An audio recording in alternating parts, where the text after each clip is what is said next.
श्रद्धा मूर्ति देवियों, धर्म प्रेमी सज्जनों, संत समाज,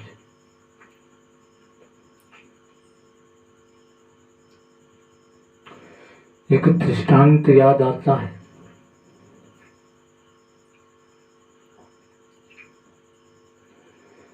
एक नदी किनारे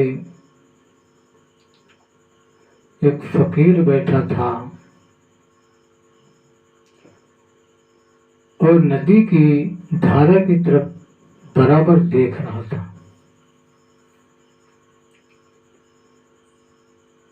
सुबह से शाम हो रही थी। वहां पर जो कुछ लोग अपने काम धंधों पे लगे थे और वो देखते रहे इस फकीर की तरफ कि सुबह से शाम तक इस नदी के किनारे बैठा है और बस नदी की धारा को ही देख रहा है। इसका क्या मतलब होता है? शाम हो गई, अभी ये जा भी नहीं रहा है।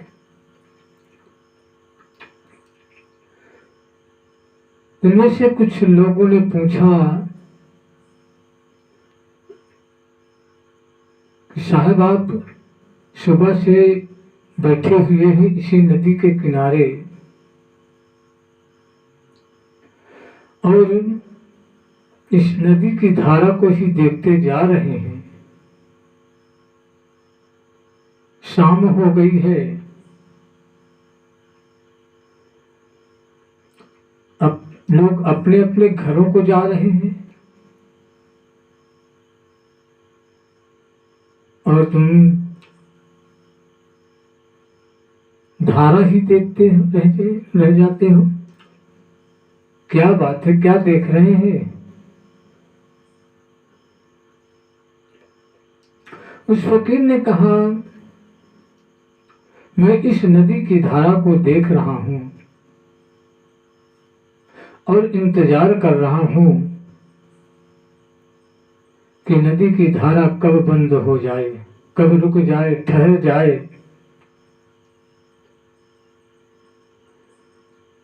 ताकि मैं उस पार निकल जाऊं।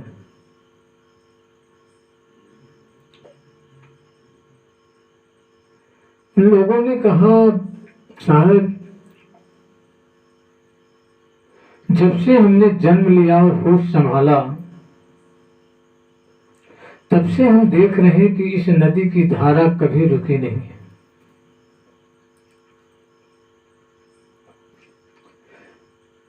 तो चाहे जितना दिन इंतजार करते रहे, ये धारा रुकेगी नहीं।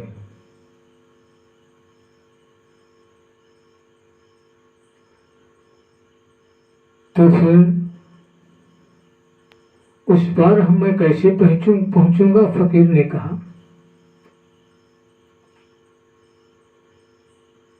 लोगों ने कहा, अगर यदि उस पार जाना चाहते हो तो कोई साधन बनाइए।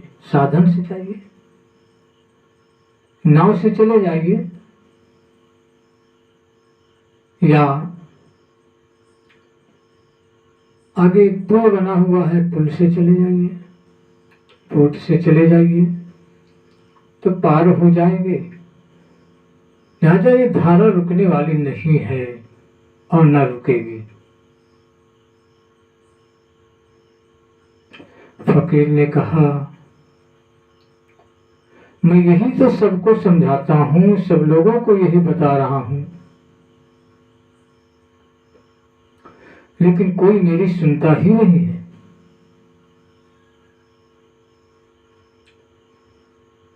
ये संसार एक भव सागर रूपी नदी है और इसमें माया रूपी जल धारा बह रही है।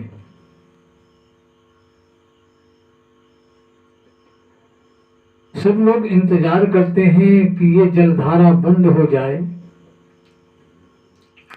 ये माया रूपी धारा रुक जाए तो इस भव सागर से हम पार हो जाए, उस पार निकल जाए। लेकिन जैसे इस नदी की धारा नहीं बंद हो रही है, न बंद हुई है, न होगी, ऐसे ही मैं यही समझाता हूं कि भव सागर में जो माया रूपी धारा बह रही है ये भी कभी न रुकी है और न रुकेगी, चलती ही रहेगी। एक ना एक सामने आते ही रहेंगे और उन्हीं में उलझे रहता, जिंदगी भर उन्हीं में उलझे रहोगे और उलझे रहते हैं, सुलझ नहीं पाते हैं। नौ मन सूत उलझ उलझेरा, नौ मन सूत जैसे उलझ जाता है फिर उसको छुटाने में जीवन बीत जाता है और वो सूत, अर्झा हुआ सूत जो है निकल नहीं पाता, जीवन बीत जाता है। ऐसे इसी माया रूपी धारा में उलझे हुए हैं सब लोग और इसी उलझन में उलझे हुए इंतजार करते करते जीवन बीत जाता है। लेकिन ये माया रूपी धारा की जो आसक्ति है, महाशक्ति है, वो हट नहीं पाती है।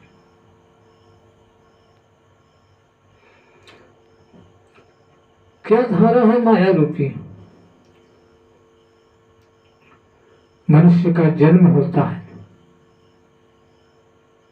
बचपना रहता है और उनके माता पिता उलझे रहते हैं। इसके बाद जब वो बड़ा होता है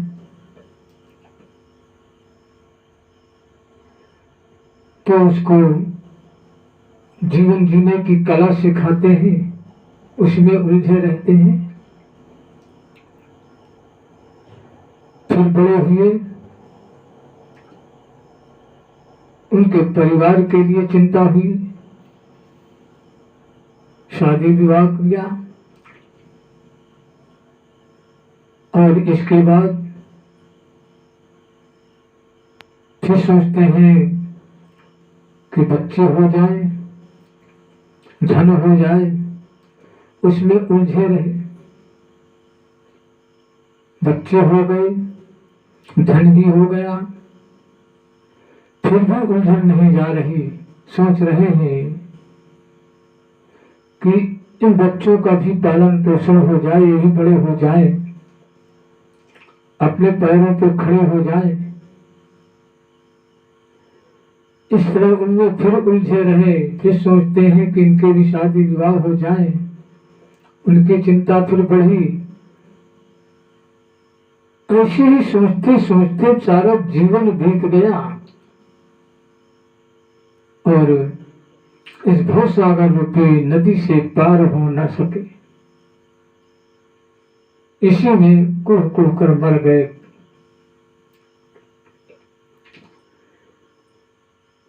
तो मैं यही सबको समझा रहा हूं कि ये धारा कभी रुकने वाली नहीं है। एक जाएगा तो एक आएगा, समाप्त नहीं होगा। और इसी में उलझे रहोगे तो तुम इस भवसागर से पार नहीं हो सकते हैं। इसके लिए साधन बनाना पड़ेगा। यदि भवसागर से पार होना चाहते हैं तो साधन बनाना पड़ेगा। वो साधन क्या है? उसी को कहते हैं भजन, भक्ति, साधुता। जैसे इस जल की धारा रूपी नदी पार करने के नाव की जरूरत होती है, उसी तरह उस भवसागर रूपी धारा से पार होने के लिए भजन की जरूरत होती है, भक्ति की जरूरत होती है। इस नदी रूपी धारा को पार करने के लिए पुल की आवश्यकता होती है, तो उसी तरह उस भवसागर रूपी नदी को पार करने के लिए गुरु की आवश्यकता होती है। पुल की शरणागति से नदियों से पार हो जाते हैं लोग, तो गुरु की शरणागति से भी भवसागर से पार हो जाते हैं।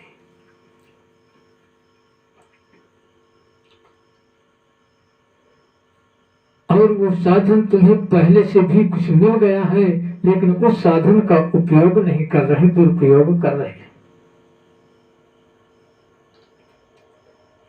ये मानो तो वही साधन है, सबसे पहला साधन है, नाव है, जो बड़े भाग्य से मिला हुआ है। रामायण ने कहा है, बड़े भाग्य मानुष तन पावा, सूर्य दुर्लभ सदग्रंथ निगावा, साधन भाव मोक्ष कर द्वारा, पाई न जो परलोक सवारा।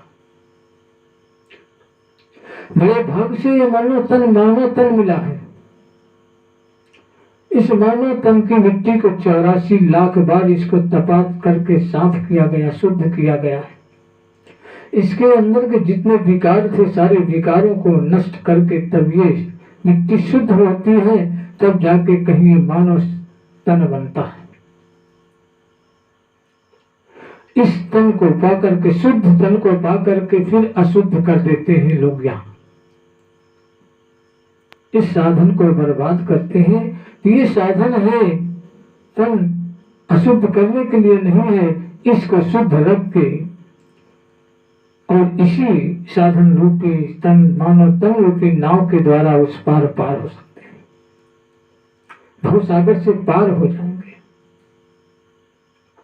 वह साधन नाम मोक्ष का द्वारा, ये मोक्ष का ही एक के दरवाजे पर ले जाने वाला एक साधन है।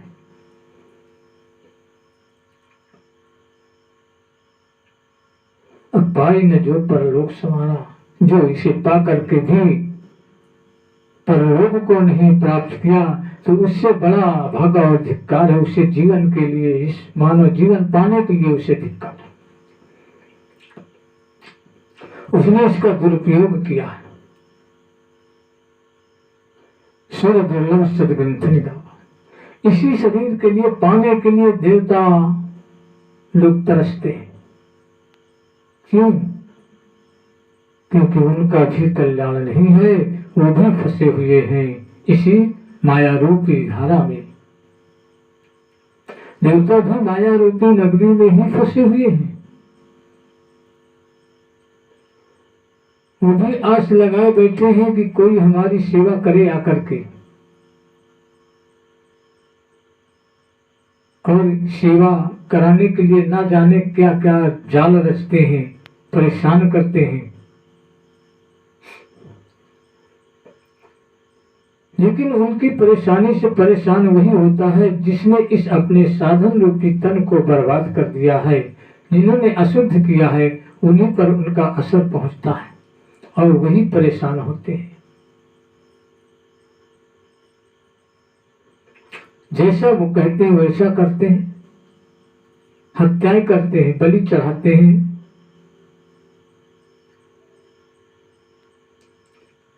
जितना शुद्धता और अशुद्ध करते चले जा रहे हैं, तो भवसागर से कहीं पार होंगे? नहीं पार होंगे। ये माया की मोह शक्ति जो है, ये सबको परेशान करती है, नष्ट करती है। मोह शक्ति से परे हो, अलग हो जाए। और ये नहीं कहा जाता कि अपने इस संसार रूपी घर को छोड़ दे, इसमें भी रह करके किसी अच्छे सज्जन पुरुष गुरु की शरण लेकर के और मार्ग का अनुसरण करें, सत्मार्ग का अनुसरण करें, भजन करें और इस नदी से पार होकर के, भवसागर से पार होकर के परम धाम को प्राप्त करें। इस धाम में तो रहना नहीं पड़ेगा, रहना नहीं है, एक ना एक दिन इस धाम को छोड़ना पड़ेगा, इस माया नगरी को छोड़ना पड़ेगा। चाहे सुख से छोड़े या कष्ट से छोड़े, लेकिन छोड़ना तो पड़ेगा।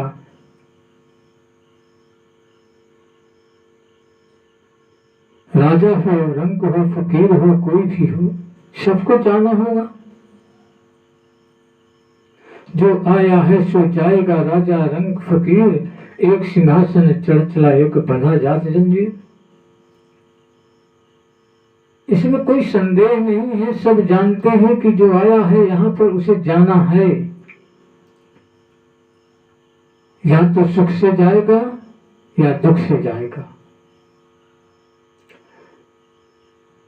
जो सुख से जाएगा वो सुख रूपी संसार को प्राप्त करता है, जो दुख से जाएगा वो दुख में ही पड़ा रहता है। क्योंकि ये वासना है अंत समय की, जिस वासना से बसी भूत में है, ग्रसित है, वही को प्राप्त कर लेते हैं। इसलिए संभलने की जरूरत है, इस तन को बर्बाद न करें और भजन भक्ति में लग करके अपने आप को परम धाम की ओर जाने के लिए मार्ग धारण करें, अपनाएं। सबके बीच में रह करके भी अपनी साधना शक्ति में लगे रहें, मोह करके भी मोह की आसक्ति से परे रहें। किस पर तो मोह करता है, किसकी मोह की आसक्ति में तो फंसा है। एक दिन सब चले जाते हैं, छोड़कर चले जाते हैं। सब कब तक के साथी होते हैं कोई इसका ठिकाना नहीं है। अपना शरीर साथ नहीं देता है तो दूसरों को क्या कहोगे। आगाह अपनी मौत पर सबर नहीं है, सामान है 100 बरस का, पल की खबर नहीं है। जिस जीवन को तुम 100 वर्ष तक जीने की सोच रहे हो, वो जीवन का पता नहीं है किस वक्त उसका 100 हो जाएगा, उस पर कब 100 की वर्षा हो जाएगी और वो जीवन समाप्त हो जाएगा। आशाएं लेकर के बैठे हुए लोगों की आशाओं में पानी फिर गया और चले गए, बैठे बैठे चले गए, चलते फिरते चले गए, कुछ समझ में ना आया कैसे चले गए। इसलिए इस जीवन को पाकर के इसका दुरुपयोग न करें और इसको सदुपयोग करके जिस लिए मिला है उस लक्ष्य को प्राप्त करना ही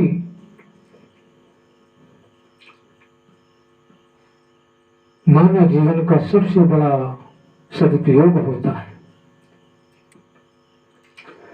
लेकिन नहीं, इस पर तो बिरला ही सोचता है।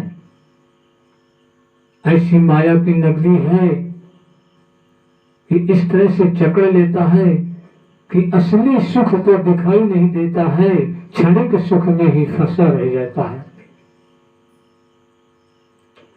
ये परम सुख है वो तो दिखाई नहीं देता है और क्षणिक सुख के लिए परेशान है। थोड़ी देर के लिए वो सुख मिलता है तो फिर बाद में घृणा पैदा होती है, रोता है।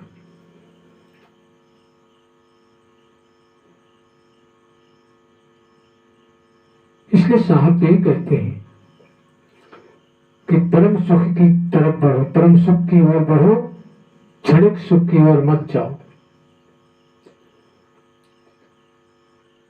धाम पर तो सभी हो लेकिन परम धाम की ओर बढ़ो। जो परम धाम को प्राप्त कर लेता है उसी का मानव जीवन सफल है, नहीं तो विफल है। जीवन जीने के लिए धन की आवश्यकता होती है तो धन कमाया जाता है।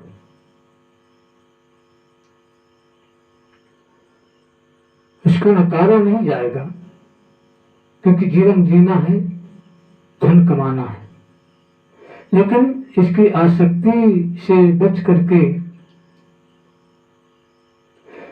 जीवन के कल्याण, जीव के कल्याण के लिए भी कमाना होता है। उसको भी साथ साथ कमाने की जरूरत है। बहादुर तो वही है जो दोनों को कमा ले, वही दिमागदार, वही बुद्धिमान है, वही ज्ञानी है जो धन को जीवन जीने तक के लिए कमाता है और जीव के कल्याण के लिए भी कमाई कर ले। नहीं तो जिस वक्त शरीर छूटेगा उस वक्त फिर रोना पड़ेगा, रोना पड़ेगा। और जब रोगे तो कोई तुम्हारे आंसू पोंछने वाला भी नहीं होगा।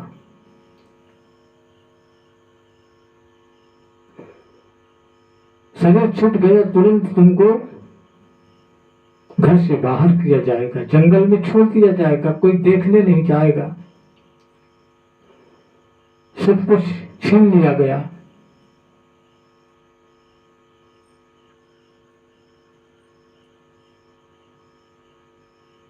धन तुम्हारे साथ नहीं जाएगा, लेकिन जो धर्म किया है वो साथ जाता है।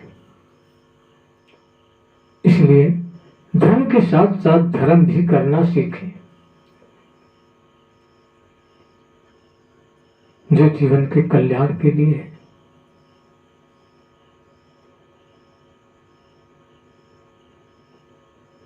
यदि शब्द अच्छे लगे तो सब्सक्राइब अवश्य करें, साहब की भक्ति जरूर प्राप्त करें।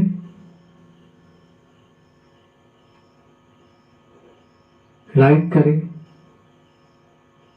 इन्हीं शब्दों के साथ अपनी वाणी का विराम है। शाहिद शाहिद शाहिद सत्य।